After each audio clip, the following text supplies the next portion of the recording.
ایک مرتبہ جناب محمد مصطفیٰ صلی اللہ علیہ وآلہ وسلم نماز پڑھ رہے تھے اور آپ حالت سجدہ میں تھے کہ آپ کی پشت پر حسنین کریمین رضی اللہ تعالیٰ عنہما چڑھ گئے، تشریف فرما ہوئے۔ لوگوں نے ان کو دور کیا، یعنی اتارا، تو اللہ کے نبی صلی اللہ علیہ وآلہ وسلم نے فرمایا دعوہما بِأَبِیہما وَأُمِّی، ان دونوں کو چھوڑ دو، ان دونوں پر میرے ماں باپ قربان ہو۔ یہ دیکھیں کتنی بڑی عظمت ہے کہ اپنے نواسوں کے بارے میں پیارے نبی کریم صلی اللہ علیہ وآلہ وسلم نے جملہ ارشاد فرمایا کہ ان دونوں پر میرے ماں باپ قربان ہو۔ یہ روایت المعجم الکبیر للطبرانی میں موجود ہے، اسی طرح صحیح ابن حبان میں بھی موجود ہے۔ تو یہاں سے عظمت حسنین کریمین رضی اللہ تعالیٰ عنہما عیاں ہوتی ہے۔ نبی کریم صلی اللہ علیہ وآلہ وسلم نے ایک مرتبہ اللہ تعالیٰ کی بارگاہ میں دعا کی اور فرمایا اللہم اے اللہ انی احبہما، مجھے ان دونوں سے محبت ہے، فاحبہما، تو بھی ان دونوں سے محبت فرما۔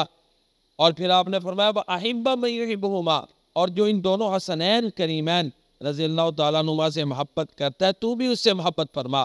ایک اور روایت میں آپ نے فرمایا جس نے ان سے محبت کی حسنین کریمین سے، اس نے میرے ساتھ محبت کی، جس نے ان سے بغض رکھا اس نے میرے ساتھ بغض رکھا۔ تو محترم سامعین، ان دو احادیث کی روشنی میں حسنین کریمین رضی اللہ تعالیٰ عنہما کی شان اور عظمت واضح ہوتی ہے۔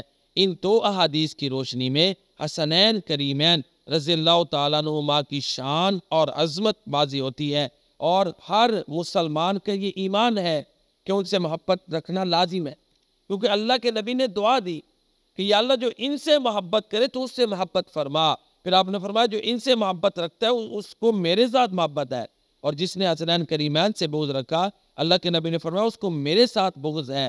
تو کوئی بھی مسلمان وہ یہ عقیدہ لازماً رکھتا ہے کہ حسنین کریمین کی محبت سے اس کا دل سرشار ہوتا ہے۔ اللہ تعالی ہمیں محبان اہل بیت، محبان حسنین کریمین رضی اللہ تعالیٰ عنہما کی صفوں میں شامل فرمائے، آمین یا رب العالمین۔